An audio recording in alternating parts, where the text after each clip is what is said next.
ഇയാളാണ് ലോകത്തിലെ ഏറ്റവും വലിയ ഷെഫ് ഏകദേശം 6000 കൊഞ്ചുകൾ ദിവസവും പാചകം ചെയ്യുമായിരുന്നു. കൊഞ്ചുകൾ പാകമായ ശേഷം അദ്ദേഹം അതിനു മുകളിൽ പ്രത്യേക സോസ് ഒഴിക്കുമായിരുന്നു. അത് സിമന്റ് പോലെ തോന്നിക്കുകയും കാണുന്നവരെ അത്ഭുതപ്പെടുത്തുകയും ചെയ്തു. വിചിത്രമായി തോന്നുന്ന ആ സോസായിരുന്നു ആ വിഭവത്തിന്റെ രഹസ്യം. ഒരു ധനികൻ ആദ്യ കടിയെടുക്കാൻ ഒരുങ്ങിയപ്പോൾ ഷെഫ് പെട്ടെന്ന് അദ്ദേഹത്തെ തടഞ്ഞു. ശാന്തവും എന്നാൽ ഗൗരവമുള്ളതുമായ സ്വരത്തിൽ അദ്ദേഹം പറഞ്ഞു, സോസ് ഇല്ലാതെ കഴിക്കുന്നത് അപകടകരമായേക്കാം. ഈ സോസ് എത്ര പ്രധാനമാണെന്ന് നിങ്ങൾക്കറിയില്ല. ഷെഫിനെ വിശ്വസിച്ച് കസ്റ്റമർ ഒരു കഷണം കഴിച്ചു. ആ സ്വാദ് അദ്ദേഹത്തെ വളരെയധികം ആകർഷിച്ചു.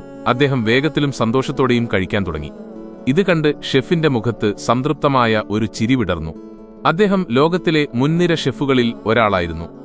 നിരവധി ആഡംബര പരിപാടികളിൽ അദ്ദേഹം പാചകം ചെയ്തു. എന്നാൽ ഇപ്പോൾ അദ്ദേഹത്തിന് ഒരു വിദഗ്ധനായ സഹായിയെ ആവശ്യമായിരുന്നു. ഒരു ദിവസം റോഡരികിൽ ഒരു പെൺകുട്ടി പാചകം ചെയ്യുന്നത് ഷെഫ് ശ്രദ്ധിച്ചു. അവളുടെ വൃത്തിയുള്ള പാചകരീതിയും ചേരുവകൾ കൈകാര്യം ചെയ്യുന്ന രീതിയും അദ്ദേഹത്തിന്റെ ശ്രദ്ധ ആകർഷിച്ചു. അതിനാൽ അദ്ദേഹം ഉടൻ തന്നെ അവളെ അഭിമുഖത്തിനായി ക്ഷണിച്ചു. അഭിമുഖത്തിൽ ഷെഫ് എല്ലാ സ്ഥാനാർത്ഥികളോടും ഫ്രൈഡ് റൈസ് ഉണ്ടാക്കാൻ ആവശ്യപ്പെട്ടു.